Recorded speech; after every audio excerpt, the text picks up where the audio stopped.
Lah kok bakule teko nomor teleponku? Ki berarti ape ngapusi aku iki. Lah kowe tuku pulsa apa ora? Tuku.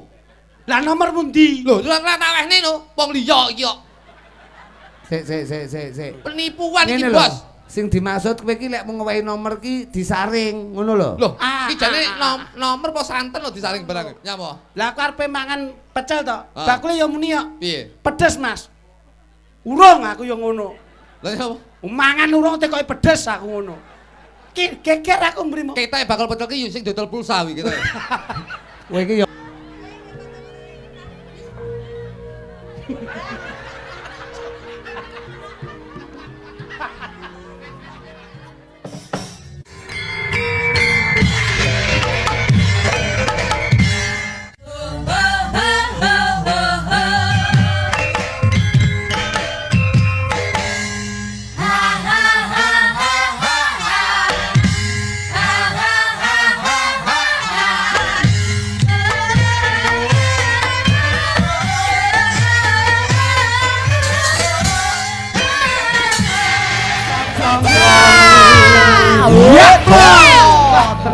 tenan iki plong. Plong tenan aku ora nyono orang itu lho lek sampean arep nembangke iki aku jan plong tenan. Plong saestu alhamdulillah Mas Gareng. Baru Caca ki tak takoni tembange apa lho kok ngono kok ngene. Ngono bae muni plong tiba lagu. Kok ya kelingan tembang iki to ya bagus. Pak pripun nah kula niku lak selalu mendudah tembang-tembang yang lama, Pak. Oh ngono. Kula niki kula golekke tembang plong ini mudah-mudahan dengan kerjasama tongkat estafet dengan kepemerintahan yang berkaitan dengan BUMN yang selalu menggelurakan dan mengedukasikan mengajak generasi bangsa untuk lebih menjadi masyarakat yang sehat, menjadi masyarakat yang hebat, yang cerdas. Mula kula gaweke plong. Plong niku longgar. Insyaallah masyarakat dalu niki longgar, tidak ada yang mengkonsumsi adanya narkotika. Niki Pak. Tembang adalah sebuah edukasi, pembelajaran. Iras. Lah iki nek sampean kan tujuane tembang iki lak pembelajaran. Iki Mas. Wis saka dari segi jogklitik. Nah, nek Mas Joglutuk, nika mboten wonten seginipun nika. Plong ki maksude segimu piye? Segimu. Segi 4. Lho, kok segi 4 biahmu kok iso. Masamu mate-matean apa piye? Sorot pandang. Sudut pandang. Tegese wis plong. Desa Jati. Jati. Nggih. Wis plong nyatane bengi iki bisa nggelar budaya wayang kulit. Alhamdulillah. Dalam rangka siji memberantas narkoba dan juga PHBN. Wah, elok. Dan juga istimewa. Istimewanya nopo, Mas? Memang Desa Janti ini salah satu tolak ukur balometer. Jati. Desa sing mawa tatanan, tontonan mawa tatanan. Penonton tiga hebat. Ini ada beberapa kubu. Kok ada beberapa kubu pripun? Sing lenggah ning pendopoknya pejabat. Iya. Masyarakat yang hebat. Umum JJJ. Masyarakat umum yang taat dan ikhlas, lenggah untuk ngandhap. Iki enek wong delok wayang kaya delok bal-balan ya enek. Loh, ning tribun. Apa enek? Kayak ning dhuwur kaya wong loro kaya. Lah kowe iki mripatmu kok nrutus to kowe iki. Apa-apa kok eruh to? Kowe iki mata copet apa piye kok? Kae ora ndelok wayang kae karo benake gendenge sing mlorot. Ora ya pancen ya ora ana nggone. Kowe iki dagelan matane iso. Ngene iki iya, ngene iki kudune bersyukur penontonnya luber. Langsung delik. Ini kehebatan Jati Pak nggih. Jati. Jati napa Jati? Lek tulisannya pancen Jati. JATI kalau dibaca Jati. J itu jadikan teman hidupmu sampai akhir hayatmu. Bener, pejabat dekat dengan masyarakat, masyarakat melekat di hati pejabat. Lah itu A itu adalah amanah. Amanah yang diemban pejabatnya insya Allah akan diberikan oleh warga masyarakatnya. Tidak ada jiwa nepotisme dan tidak ada jiwa korupsi karena kepentingan masyarakat dari rakyat untuk rakyat. Itu adalah ikhlas. Ikhlas mengemban amanah masyarakat, yo ikhlas dari masyarakat, pejabat yo ikhlas dari masyarakat sesuai dengan porsinya masing-masing. Mula iki diarani masyarakat sing ikhlas. Ikhlas. Sing entuk lenggahan yo lenggah. Sing ora entuk lenggahan yo jumeneng. Jumeneng enek sing lingguh ning gone iki pager iki. Nah, jejer lingguh dari disalahkene malah kayak foto KTP. Ya ora apa-apa ta kok ya. Itu demi mekare budaya. Niki wonten ngandhap, aspalan. Aspalan. Enten sing wedi-wedi pasir-pasir. Ning wedi-wedi pasir pasir. Hati-hati nanti kalau ada pepatah bahasa Inggris mengatakan little body. Apa itu? Silet gatel kelebon body nanti. Kowe ya. Ayo nek angger kukur-kukur ketok. Heeh, kuwi mung lek Jati utawa Jati. Jadi Pak Lurahe Pak Triambulanto. Tri itu adalah Tri ki telu. Heeh. Telu, Pak. Genahno mumpung telu ki pejabat, masyarakat dan juga keluarga. Yen iso diartekne neh 3 penjuru itu yang selalu diutamakan. Siji Gusti Allah Subhanahu wa taala, sing keloro masyarakat, yang ketiga kalinya adalah keluarga. Budidaya untuk menjaga masyarakat nyenyun marang Gusti Kamurbeng dumadi Gusti Allah Subhanahu wa taala. Mula Pak Tri kuwi selaku pemimpin desa, mula beliaunya tetap amanah. Amanah. Ambulan ini kendaraan. Kendaraan. Ya benar, ambulan itu kendaraan. Ambulan. Jadi beliaunya itu secara jenenge filosofi nih kaya kendaraan. Jadi celuk masyarakat rono ya budal, celuk masyarakat kono ya budal. Jadi Mbah Lurah itu mementingkan kepentingan masyarakat. Tidak mementingkan diri pribadi. Ki mek jaru doan niki mek kata-kata secara kata positif. Ambulan, Pak, tapi juga aja ambulan kendaraan lah, Pak. Ya, maksudnya ngene lho, ambulan kuwi lek kendaraan sing ngene, cara Pak Lurah kuwi lek ngrangkul masyarakat ora meng sing seneng tok. Sing susah ya dirangkul. Sing lara ya dirasakne. Diperhatikan, diperhatikan. Mula tembunge wong susah kuwi kepiye iso dadi bungah. Wong yen wis bungah kepiye awake dhewe iso terarah. Nek wis terarah dadi pejabat kudu amanah. Amanah. Nek wis dadi duweni jiwa sing terarah dan amanah, setiap punya kaki untuk melangkah itu harus jelas-jelas yang terarah. Mulane penonton sampe nimbali warga masyarakat sak Medan besok bakal pinaringan berkah barokah. Amin. Punya lidah yang basah, kangge maos Al-Fatihah. Nah, mergo sok yen wis dadi ila yaumul kiamah, insyaallah dadi jenazah, atine iso bunga. Gini ku, Pak. Ki lho, Pak. Hidup budaya dengan indah, hidup ilmu dengan terarah, hidup agama semakin barokah, hidup olahraga semakin bergairah, hidup dengan istri akan huah-huah. Lho kowe iki kok mesti teko kono to. Iya bahasa iki bahasa sing intelek ngono lho. Tegese huah-huah itu selalu berkomunikasi. Alah ora satru. Mboten ngoten, Pak. Kowe karo bojo ora komunikasi, karo aku ya ora komunikasi. Heeh. Wong jenenge kula kalih niki, Mas. Dulur lho kowe iki. Dulur nyambut gawe iki tak kon komunikasi ben ora dadi miskomunikasi. Heeh. Paling tidak awake dhewe iki pelaku budaya yang menjadi jembatan untuk pemerintahan Kulai jane ya dadi media. Lah, kulai jane ya pengen komunikasi. Lah piye? Tapi beberapa bulan ini kula niku kan nyuwun sewu lho, Pak. Kan marak-marak di televisi itu marak-marak penipuan, Pak. Oh ngono. Iya, penipuan lewat nomor HP. Iya bener, telepon, SMS, WA. Dan alhamdulillah bojoku ki meling kula, Pak Gareng. Piye kuwi? Meling kula ya. Heeh.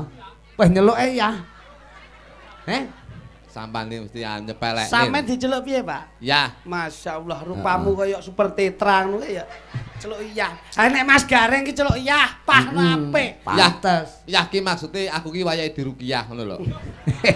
Oh ya alhamdulillah. Ya aja ta kaya. Ruqyah itu pembersihan jasa ya kok. Ya bersih kok. Lah nggih resik. Pikirane resik kok. Resik, Pak. Kula niku sembarang resik, Pak. Nang omah lurane apa-apa diadol kabeh san. Mas aku kok ya. Aku diuling kali bojoku. Sampeyan iki ya edukasi lah. Contoh sampean diweling bojomu. Diweling bojoku. Mulane ngantek saiki aku ora tau ndek pulsa. Lho, bar geger karo bojoku aku. Geger piye? Masalahnya itu apa? Masalahnya yo ki mau. Dadi saiki ning pagelaran lho, kowe kok curhat lho. Mboten, Pak. Niki nek genahno edukasi, Pak. Engko tak omongi lek wis kleru. Iki kan marak penipuan lewat nomor HP. Lah, aku iki digawani dhuwit bojoku nyondang tuku pulsa. Loh, dienggo ngisi data. Masalah wis duwe dhuwit ta bojoku? Duwe. Lah diomongkan sadurunge diomongi aja gampang ngowahi nomor ning gone wong liya. Iya no. Itu bahaya. Lah aku iki tuku pulsa, Pak. Lah terus? Tuku pulsa lah kok karo bakule tekoni. Niki nomere pinten? Ora tak wehi no, wong liya. Bahaya iki aku ya. Akhire tak wehne nomere tanggoku. Lah terus? Nggak ngantek saiki nomere pulsane ra mlebu ning nggonku. Padahal semua bayar. Wis tak bayar lho, Pak, 100.000 lho. Sik iki tuk. Kalau klitik sing pekok sapa? Bakule apa sapa iki? Piye? Genahno. Kula kok urung nok to. Deke tuku pulsa. Saiki lak marak penipuan lewat penipuan aja gampang ngawehi nomor wong. Bahaya. Lah aku tuku pulsa ning gone counter, Pak. Lah karo bakule ditekoni. Nomere pinten? Nomor napa? Nomor telepon. Wah, bahaya iki aku ya. Wedimu lek ngapusi. Ngapusi, Pak. Wedimu lek ngapusi to. Akhire tak wehi nomere tanggoku. Terus Akhire nganti saiki ra mlebu pulsane ning nggonku. Ki jane sing kapusan kowe apa bakule jane? Sik ta. Sing dimaksud bakule kuwi nyuwun nomormu ki arep diseni pulsamu. Ora kenal kok tak wae nomorku, penipuan iki. 224 enek bocah pekok ya niki lho.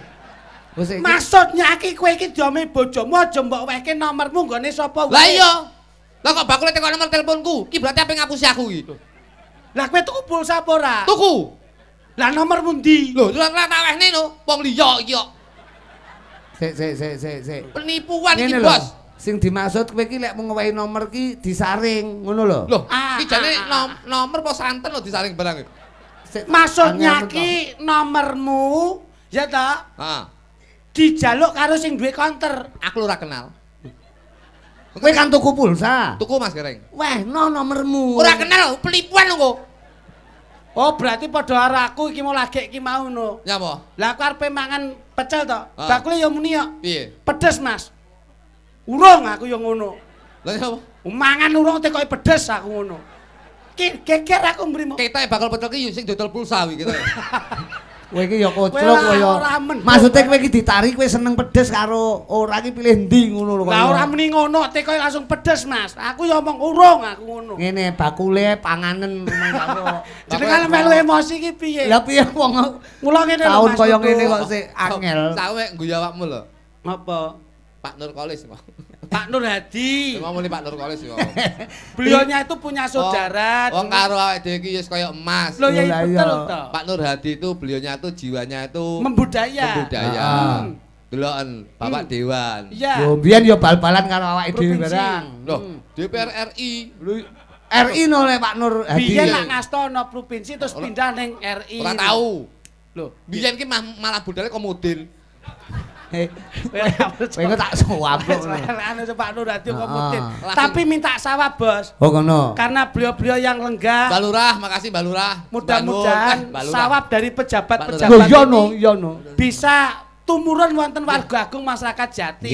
Sapa ngerti bocah cilik-cilik ngene iki nunggoni wayang iso dadi dinas kebudayaan dan pariwisata. Lho iya no pengamat budaya. Iya tok, sapa ngerti cah cilik ngono kae? Delok ning nganding son, iso duwe borek son gedhe. Oh iso duwe son ngono kae. Nah, sing boanteran ngene. Ngono kae lho.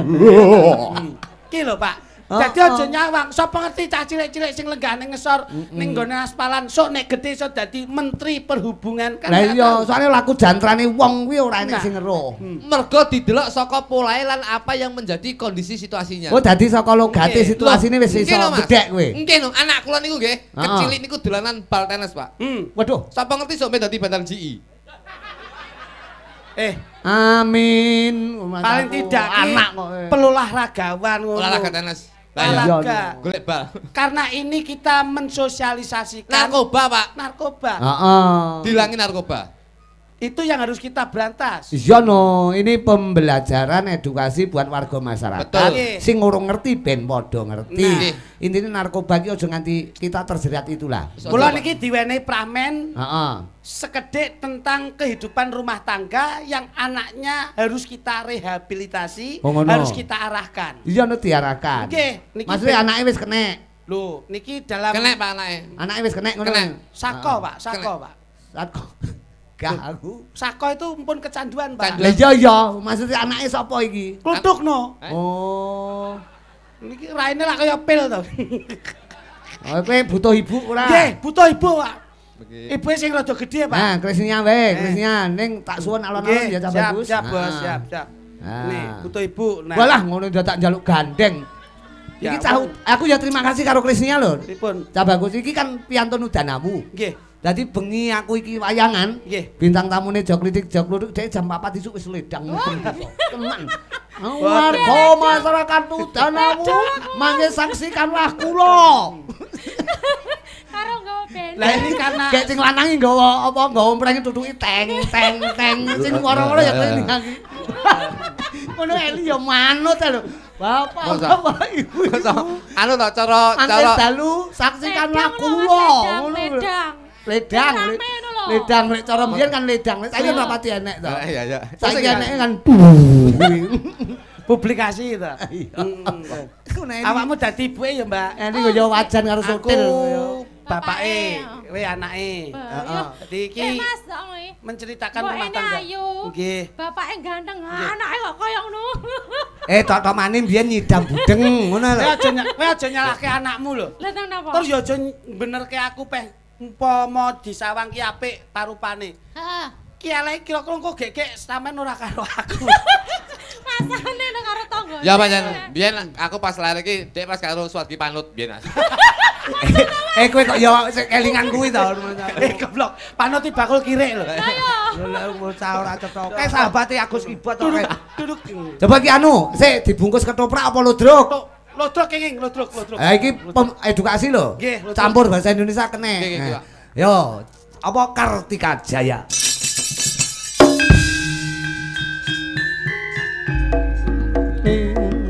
Sampeyan ngudoroso. Oh, alah urip. Cara ludruk bebas, Kris. Isuk sore kok kaya ngene yo, alah. Pakmu, apa kuwi pakmu? Sone njajal sih. Wah, tak kira lek mbledos apane ngono. Hadirin yang berbahagia. Pada malam hari ini di Desa Jati akan menggelar satu buah cerita anak menuju kebaikan. Pemeran pada malam hari ini Cak Joklitik akan menjadi Sujito. Sujito. Jane apike Mujito ngono apike. Sujito akan diperankan oleh Cak Joklitik. Ning Blewuk akan diperankan oleh Ning Krisnia. Dan kita beritahu pada malam hari ini, Ludruk Cakra Budaya Indonesia akan mendadarkan sebuah artis kenamaan Jawa Timur, Cak Jo Kluduk, yang akan menjaga toilet malam hari ini. Sok bintang tamu nyentar WC. Ya ora apa-apa to sekali tempo kaya. Yang akan menjadi anak dari Bapak Sujito dan Yu Blewuk. Jenengku sapa? Alexandru. Kayak kiri kohling. Ora apa-apa kaya. Bagaimana ringkas cerita pada malam hari ini? Yuk kita saksikan bersama-sama. Ludruk Cakra Budaya dengan mengambil sebuah cerita anak menuju kebaikan. Saksikan beramai-ramai.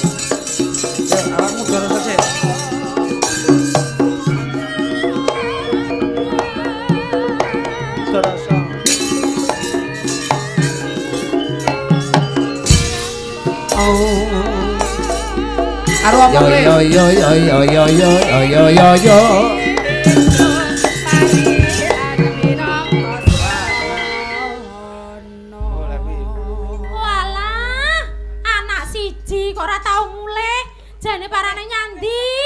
Hop. Nyas jalno e. Nyang apa? Kau wemblah kaya uyo jaran e. Ora apa-apa ngiras pantes keramas to. Wek sapa imu? Yang krek layakno ra uli-ulian we. Terus. Nah. Le. Nah, nek iki rada apik raketang remason tok ya ngene iki. Ayo bosone bebas ki sehari-hari iki. Kaya lek arep budal ledang mau lho. Ya. Walah, anak siji wis rupane koyo ngono ora tau mulih. Ngentekne ati ae. Jane parane nandi bendina ora tau mulih. Mulai-mulai njaluk duit, Ra diwehi ngamuk. Wok. Apa to Pakmu? Kowe nyeluk sapa to? Blewuk lho. Ayo kudune ble ngono kok. Ayo ra penak to. Aku mak tratap lho ki muni mbuline ki. Lho, lan wok ki bocah cilik ya. Wok, kok ngendi wok? Lah kepenak. Oh, cah wedok cilik. Walah, tak kira lek liyane. Oh, contongmu. Masa. Blewuk. Apa Pakmu? Rene tak kandhani wok. Pakmu. Lelo. Ya apa kan iku? Gak iso ngarano anakmu. Lah ya wis tak omongi to. Lek mulih aja bengi-bengi lah kok malah isuk. Mulih. Aku diceluk ambek kami tuwa. Jare anakmu saiki Grombolane wis ora karo grombolan arek sing apik-apik. Mosok to Pakmu? Ya apa sih kon niku, Dik? Omah padahal yo ketoke ngalim, ketoke meneng lho. Kudune kon niku iso ndhedhek anakmu, iso ngarano anakmu ya apa anakmu iso apik. So yen ana apik anakmu awake dhewe ya ketut apik. Wis tak kandhani, aja nakal-nakal, mulih aja bengi-bengi lah kok malah isuk. Anakmu Karpil ning ndi saiki? Lah mbuh saiki nendi? Karpil iki mbiyen tak kandhani lho. Cita jenenge sapa? Karpil. Mau Alek lho. Mau jarene Alek kok ganti-ganti to anake. Padanane lho. Gantinan, aja Karpil. Apa? Lili. Kuwi sandal yo. Sandal. Ora Alek. Lah kuwi ora gelem kok. Oh tapi jiwane jiwa sandal ya ora apa-apa. Dik. Apa Kang Mas? Alek nduk ndi gak ketok? Dolan endi ke mau? Mau njaluk duit, tak kei 50 ra gelem njaluke 200. Kon wis tak kandhani aja mbok ujo anakmu. Lah aku ki mboke ora lek ra dikeki nesu. Wis ngerti yen kon iku mboke mosok gendane kon. Iki piye?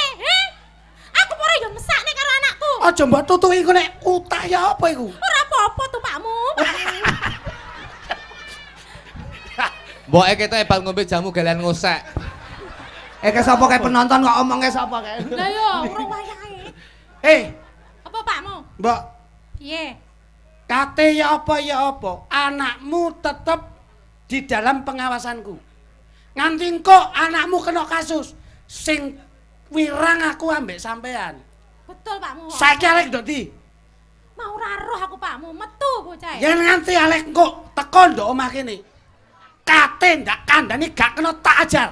Aja nemen-nemen to Pakmu. Aja mbok ewangi. Aku sing brojolne lho Pakmu, aja nemen-nemen. Gak ngurus. Aja nemen-nemen kuwi anakku Pakmu.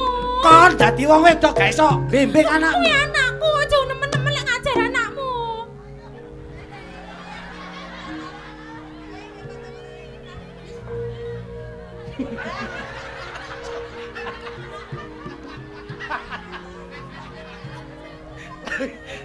Masa dandan ngene koyo jandu to saiki. Persis. Alek. Dalam, Pak. Ayo rene. Rene.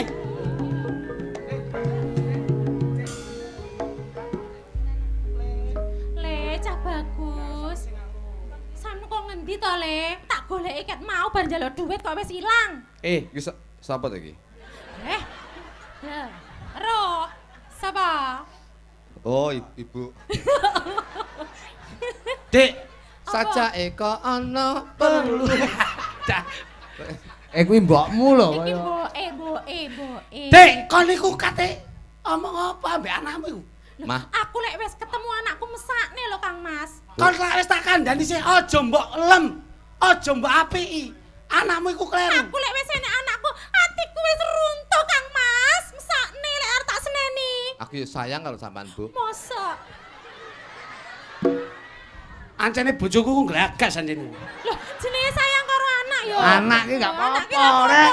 Ayo gak apa-apa, aku wis pirang-pirangane dino gak mbok cis e. Walik sing ngecis ki kok. Ya apa iki? Alek, ngene Lek. Ayo. Apa, Pak? Kon saiki ndak takoni. Nggih.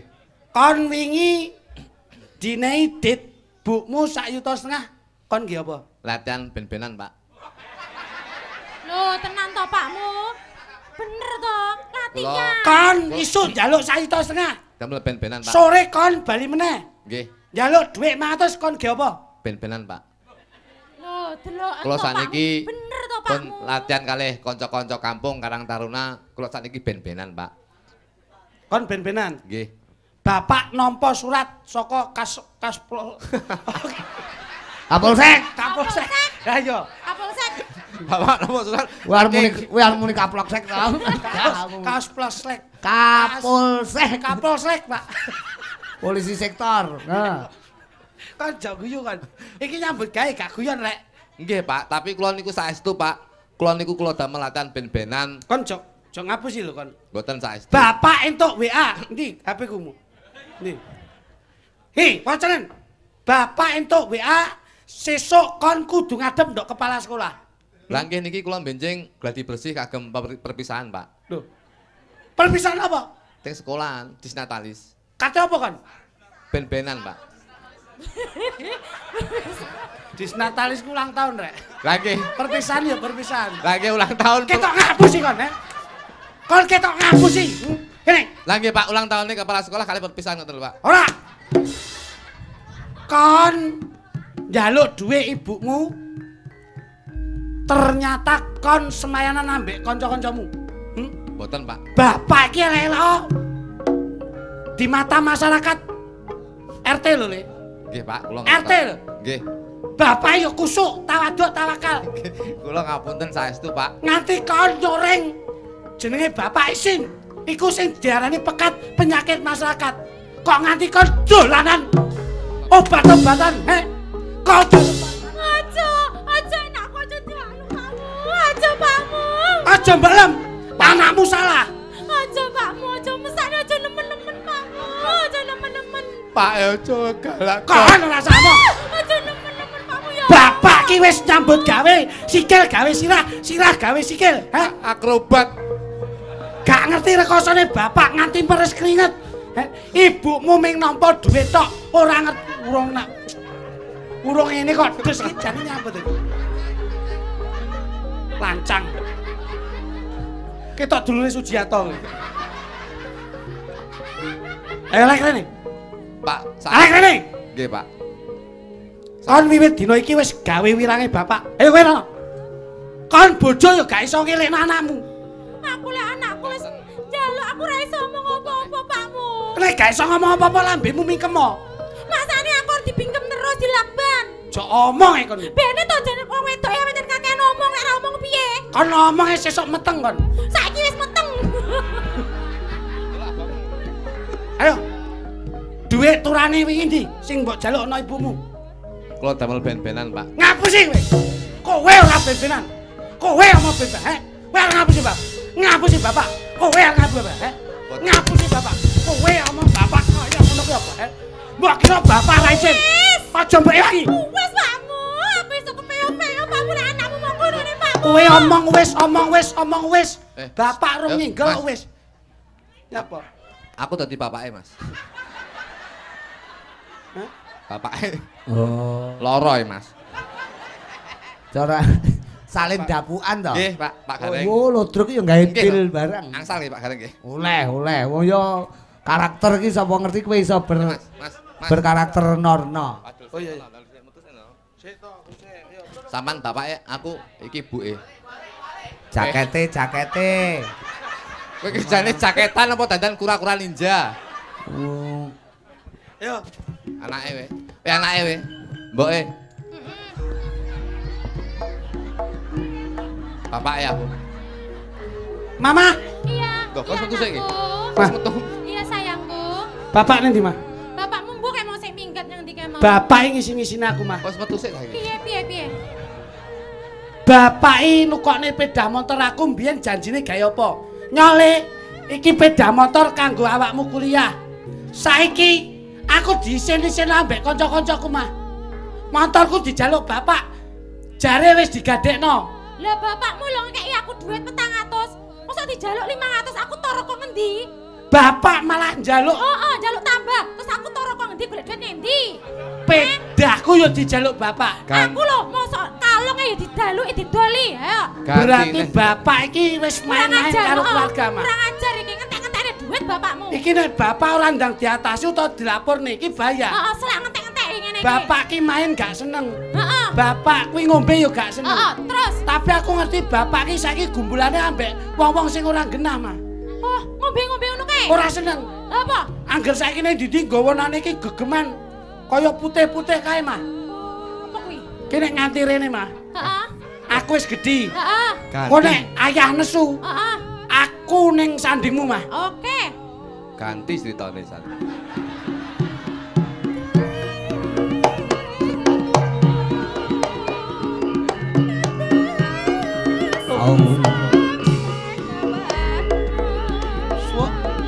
Lololele. Mama. Ayah.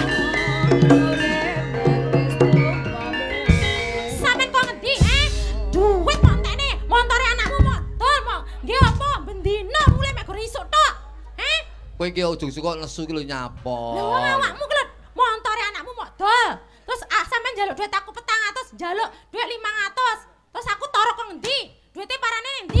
Sing ngedol ki sapa? Lah sampean. Mek tak gadekne.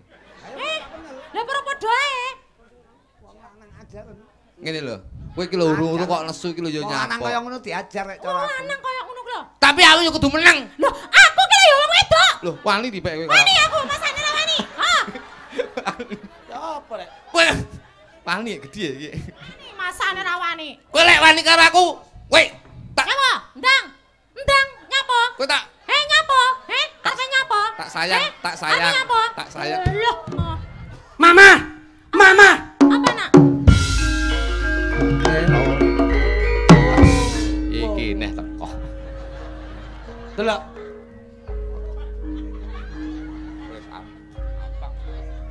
Wah.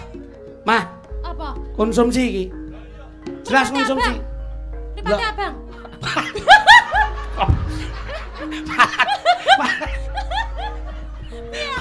Tabu malah kak ngono ki. Ya aku konsumsi dide. Delok iki, Mah. Delok iki. Abang. Wah, Piye? Mah, Heeh. jelas bapak iki konsumsi, Mah. Delok lagak-lagane jelas bapak iki konsumsi. Pak.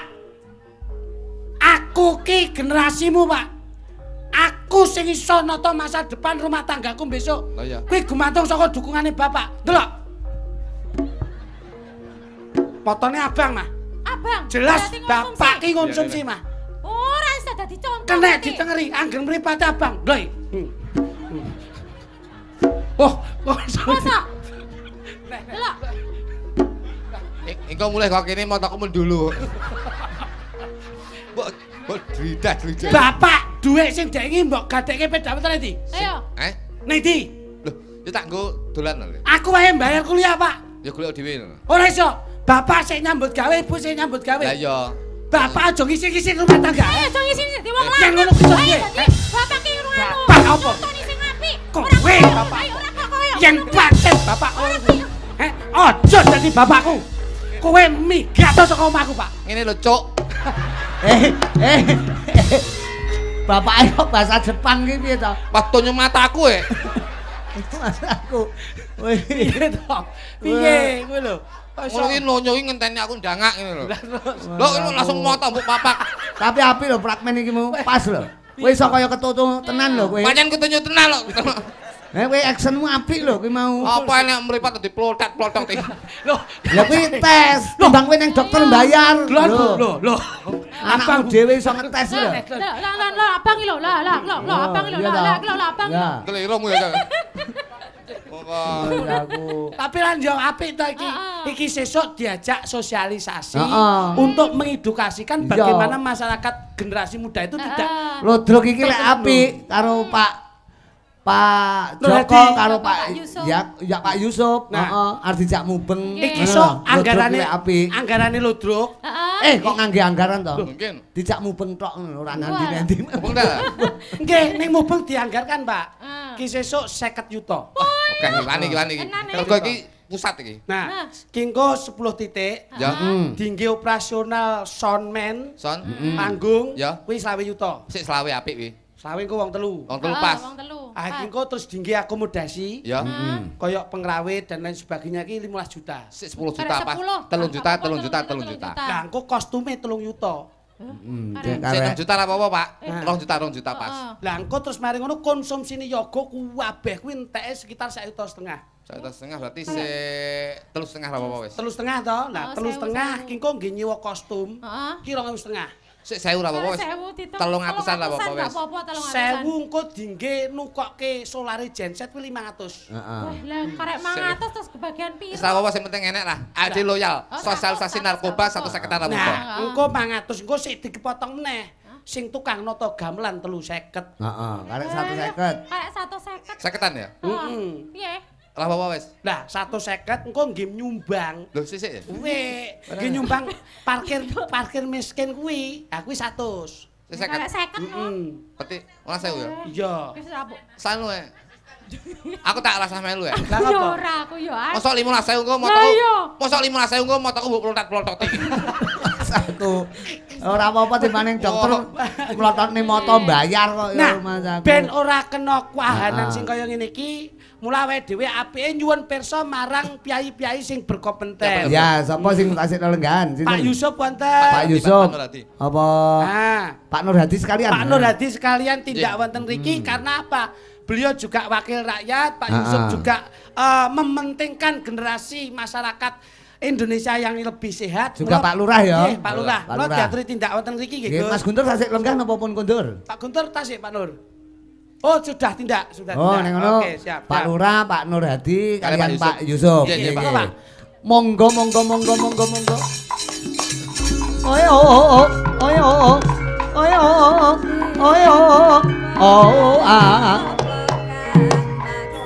Nyuwun pangapunten gembel kamardikan sawetara nggih Pak Nur Hadi, juga Pak Kades, Pak Triambulanto, mun supen Pak Yusuf saking BNN. Mumpung wektu mirunggan wong bagus. Amit. Nyuwun pangapunten sekecik mawon.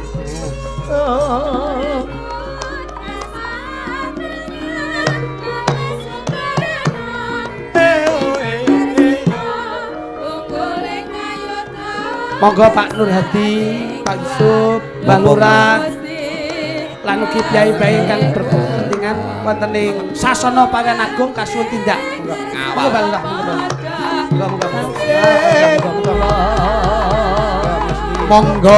monggo.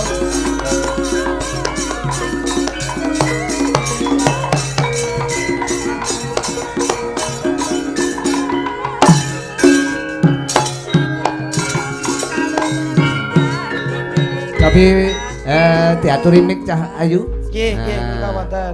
Niku sing sitake iki. Nah, monggo Pak Yusuf. Mumpung wonten Pak Yusuf tasik lelenggan, Pak Nur Hadi. Siap. DPR RI menika Mbak Lurah Jati. Mbak Lurah menika, Mbak Lurah Jati. Pak Triambulanto. Nggih. Pun Bapak wonten mriki kemawon. Mohon monggo nderek. Nggih. Timbangane dadi rasan-rasan. Nggih. Apa, Pak? Kula ni laire panjen teng ambulan. Oh ngaten. Nggih. Ambulan telu berarti? Mboten. Triambulanto. Tahun 1959 niku ibu kula badhe nglairne angel. Oh. Bapak kula nyuwun dateng rumah sakit ditekani ambulan sak bedane. Masyaallah. Dilalah teng ngajeng SD Bakung niku, Bakung 1. Nggih. Kula lair wonten mriku. Masyaallah. Teng jero ambulan. Nggih, teng jero ambulan, tulungi bidan terus dibeto wangsul jenenge Triambulanto. Tri ini kebetulan nomor 3. Nomor 3 anu nomor niku mobilnya nomor 3. Oh. Ambulan pun nyebutaken to niku gawe kita, gawe gegere wong sak kampung. Matur nuwun. Nggih niku timbangane dadi rasan-rasan. Oh mboten Pak, malah niku sami Pak, lakon kok niku. Sami kalih kula kalih Mas. Kula nu kalih Mas nggih ngoten. Jane lak dulur Sinara Wedi. Kula laire mbiyen bapak kula ngaten mbah kula mbiyen. Nggih. Laire niku pas cocok dadi non nggih Pak Nur, Pak Yusuf. Jadi orang dulu itu memberikan sebuah nama itu sesuai dengan situasi dan kondisi. Nggih. Contohnya bapak gaya ambulan, mergo laire ning ambulan. Nggih. Iki nek bapakku ki mbiyen laire anakku ya, anakku ki laire pas poso. Nggih. Iki kula jenenge sing ada hubungannya dengan puasa. Apa Mas? Kula jenenge Faiz Tajil. Oh tajil. Oh iya ya disangkut pane kali poso nggih. Iya nang poso. Bene kelingan biyen laire pas poso. Sing nomor loro iki Iya. pas hari besar nasional ngene iki. Tak jenenge Zia Cakak Gendero. Berarti kalau Mas Kluthuk Mas Klitik. Berarti riyen di napa niki diwastani Kluthuk diberi nama Kluthuk. Laire niku metule mak Kluthuk ngoten. Bapak pas tombok Kluthuk berarti ngoten. Pas ora ndek duwite mek klitik to. Asine iki. Pak Nur kok pirsa mosok nunggoni laire ibu kula Pak. Jagong kok Pak Nur kaya. Nggih Pak Cito iki lho ya. Niki Mas Gareng. Ini pejabat yang menyatu yang bisa dinamakan Berbineka Tunggal Ika. Iya, menanamkan persatuan dan kesatuan. Pak Lurah, Bapak Dewan dan juga Pak Yusuf yang memberi sosialisasi terhadap negara kita harus bebas dari narkoba. Amin. Iki Pak menjadi satu ini yang bisa dinamakan berkesinambungan ini. Sinergi. Pun monggo pangandikan Mbak Lurah. Monggo Mbak Lurah riyen, monggo. Nggih. Dumateng para rawuh sedaya. Alhamdulillah. Dalu menika kula sak kanca rowang, sak warga Jati sedaya. Sengaja nggelar ringgit watu tas dan ngatas sekaligus sosialisasi narkoba kanthi tujuan supados masyarakat betul-betul memahami betapa besarnya, betapa bahayanya yang namanya narkoba itu. Nah sekarang ini sasarannya narkoba itu justru ke desa. Ya. Di kota sudah jenuh, uang kota wis ngerti. Ya. Lah kalau desa itu sudah ikut-ikutan, rumah sana bangga. Aku iso konsumsi itu bangga. Lah pandangan yang seperti itulah yang perlu kita sosialisasikan kepada masyarakat, khususnya generasi muda, supaya kita bisa berhindar dari bahaya narkoba. Sehingga lakonnya wahyu katentreman, harapan kami supaya Desa Jati nanti masyarakatnya sepohanem jalan restri sedoyo badhe ayem tentrem. Alhamdulillah, amin. Menika tujuan kula. Jadi kita punya makna, punya misi. Nggih, punya misi yang seperti itu. Ya. Memang kata-kata tahunan niku donga. Nggih. Mulane kagem warga masyarakat aja sok muni sing ndak apik. Leres bisa keturutan. Nggih. Nggih, muni sing apik ben iso keturutan. Ayem tentrem. Muga-muga kasembatan. Amin, amin, amin. Makasih, tepuk tangan Mbak Lurah. Jangan menunjukkan jati diri dengan narkoba, tapi tunjukkan jati diri dengan karya. Lah ini. Pak Yusuf. Kami dari BNN dalam acara malam ini ingin memberikan informasi dan edukasi ke masyarakat bahwa bahaya penyalahgunaan narkoba itu bisa mengenai semua lapisan dan golongan. Dan harapan kami tadi sudah saya jelaskan, narkotika, psikotropika, bahan adiktif. Kenapa narkotika itu tidak diperbolehkan oleh pemerintah? Karena yang diserang adalah otak. Betul. Kalau sudah diserang otak, orang tidak bisa berpikir bahwa saya itu sakit. Rata-rata yang dibawa ke BNN adalah diantar sama keluarganya dan sudah terlambat, sudah terkena saraf jaringan otaknya, akhirnya BNN tidak bisa menangani, yang bisa menangani adalah rumah sakit jiwa. Nah, itu loh. Bosok kasare kabel pedot. Betul, kalau sudah kena otaknya sudah sulit untuk diperbaiki. Nah, ini sebelum kita mengenal, jangan kita mengenal tapi kita jauhi. Betul, dan narkoba itu menimbulkan yang namanya adiksi. Adiksi. Tahu adiksi niku berarti dulure kakak si. Ora kecanduan. Adiksi adalah menimbulkan kecanduan, ketagihan. Pengen menggunakan terus. Nah, terus bisa berakibat yang namanya OD. OD apa? Overdosis. Betul, overdosis. Makanya kira orang dagelan. Makanya dari saya cerita ini masyarakat ya tahu boleh, sebaiknya jangan menyalahgunakan. Betul. Tapi insya Allah Jati akan menjadi percontohan desa yang dari narkoba. Tepuk tangan untuk Desa Jati. Harapan kami Desa Jati menjadi desa bersinar. Bersinar artinya bersih narkoba. Bersih narkoba. Tagline BNN saat ini adalah bersinar. Desa Jati harapan kami menjadi desa bersinar. Bersih dari narkoba. Tepuk tangan untuk Desa Jati. Amin. Pak Nurhadi. Kula nggih angsal giliran. Karena juga penjelasan sudah tanggal jawab pegang mic kok. Nggih. Assalamualaikum warahmatullahi wabarakatuh. Waalaikumsalam warahmatullahi wabarakatuh. Nggih, Bapak Ibu pun ngantuk dereng niki. Dereng nggih. Lanjut nggih kali Mas Jo Klitik kali Jo Kluduk nggih. Nggih. Bapak Ibu sedaya, alhamdulillah kula saged hadir atas undangan Pak Lurah, matur mbah nuwun yang malam hari ini menggelar kegiatan atau pagelaran wayang kulit semalam suntuk. Wau kula nggih dibisiki Pak Lurah. Nggih, dawuh Gus. Kang Mas Rudi. Nggih. Sejatosipun sanjange Pak Lurah niki dalange sanes Pak Rudi, badhe digantos. Pripun to panjenengan? Pun wonten lho niki Mas Rudi lho. Tapi bareng ditanyakan ke tokoh-tokoh masyarakat, nyuwune tetep Pak Rudi. Pak Rudi Oh, terima kasih tepuk tangan buat Jati. Berarti Jati niku fanatik kalih Pak Rudi. Alhamdulillah. Tokoh-tokoh itu milih Mas Rudi, lah sing usul kuwi mau asine sing diusul iki Pak Sujito. Asine ngono.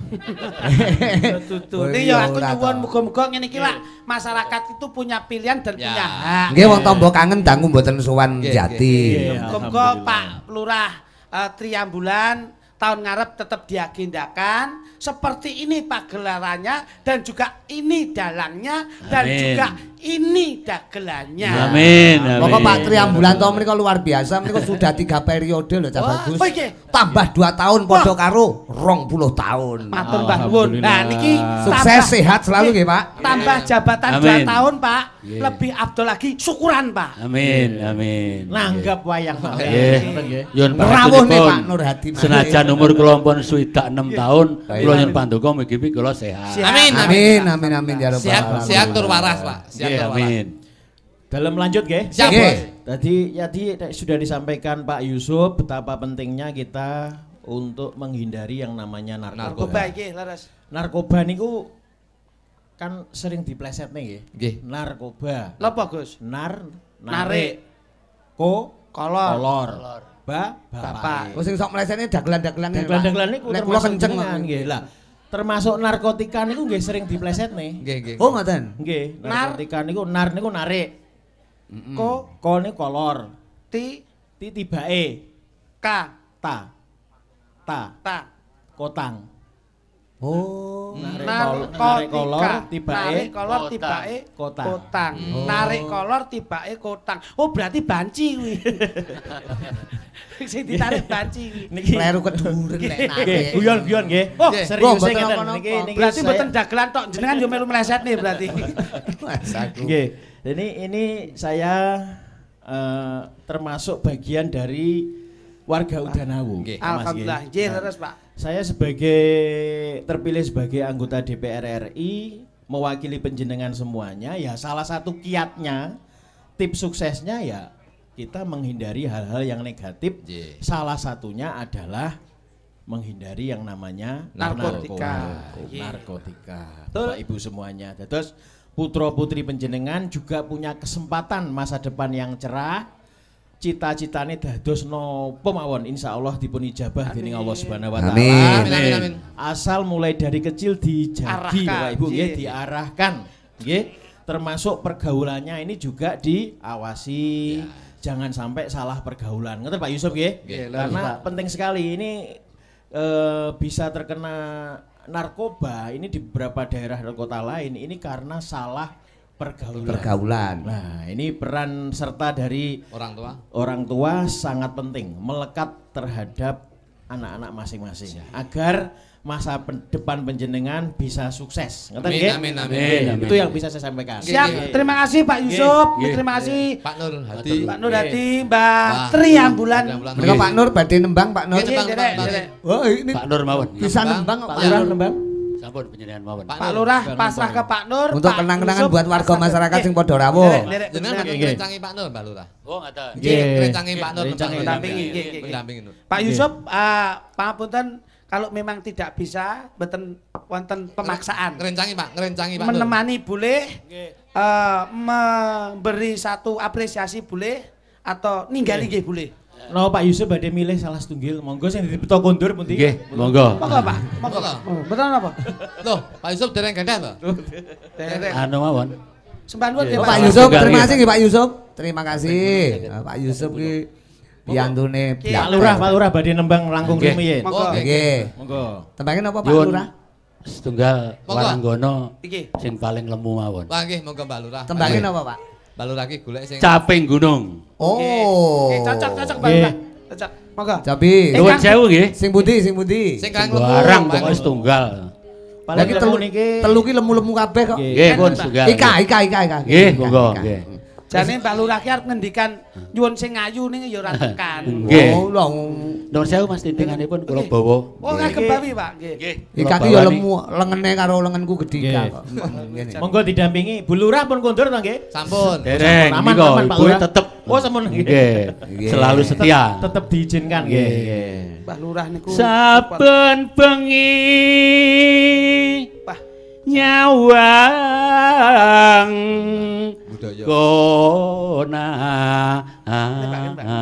Tepuk tangan buat Pak Lurah. Tepuk tangan. Pak Lurah apal bawa.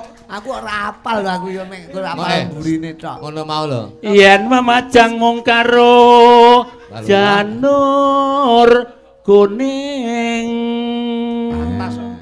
Bareng Tak kudangi anakku.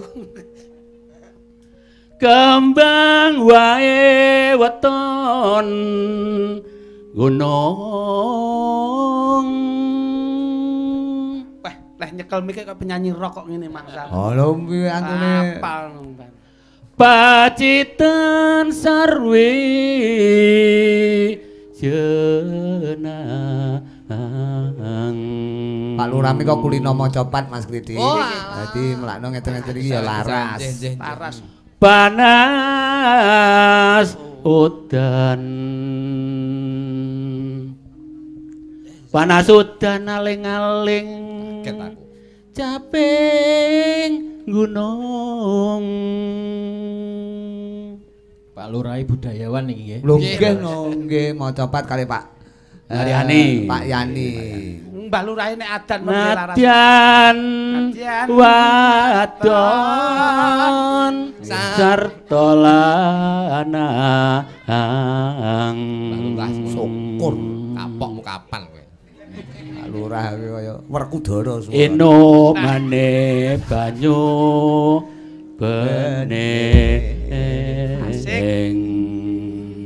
Buka celuk mawon. Buka celuk duet nggih, Pak. Nggih. Dek jaman berjuang. Ayo, Kang. Dek jaman Pak Lurah dengan anak lanang tak openi. Maka. Saiki ana sing rukun jarene wis menang sing digadang tunggal kambu tak janji saiki apa lali yo sinande neng gunung tak jadongi saka jagung yen mandung tak silih caping gunung dokter bisa nyawang gunung desa dadi reca pisan kas digarap saya tulung agungan Mas ora tulung agungan padha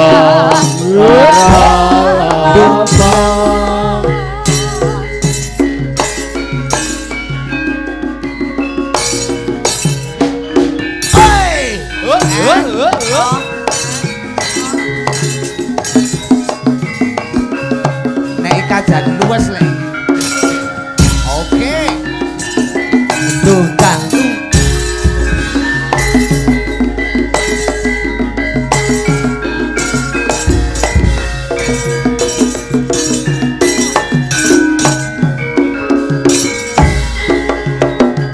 dundang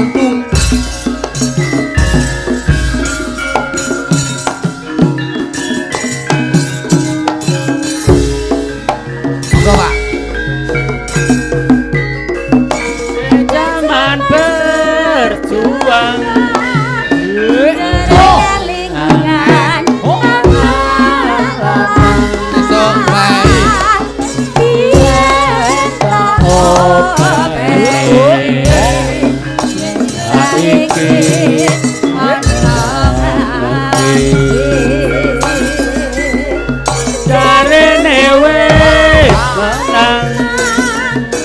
turutan digadang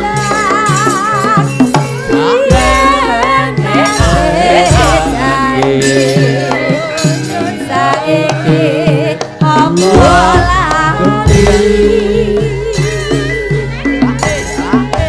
neng gunung tak jadongi padha yen Bandung tak cilik kabeh gunung syukur bisa nyawang gunung desa dadi raja dene ora ilang padha lara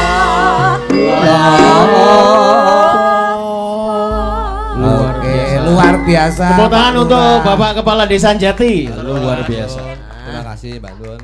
Terima kasih Pak Tri, sehat selalu, sukses selalu, amanah selalu. Sukses selalu Pak Tri. Nggih, Banun. Pak. Gilirane Pak Nur. Sukses selalu, amanah selalu, terus dicintai masyarakat selalu. Wah, lah iki lho aku sing barai pekewoh iki ngene iki lho Pak Nur iki. Mesti lho Pak Nur ki. Ala Pak Tri melu-melu ki agak aku ngene iki. Mesti lho. Asiki. Wah.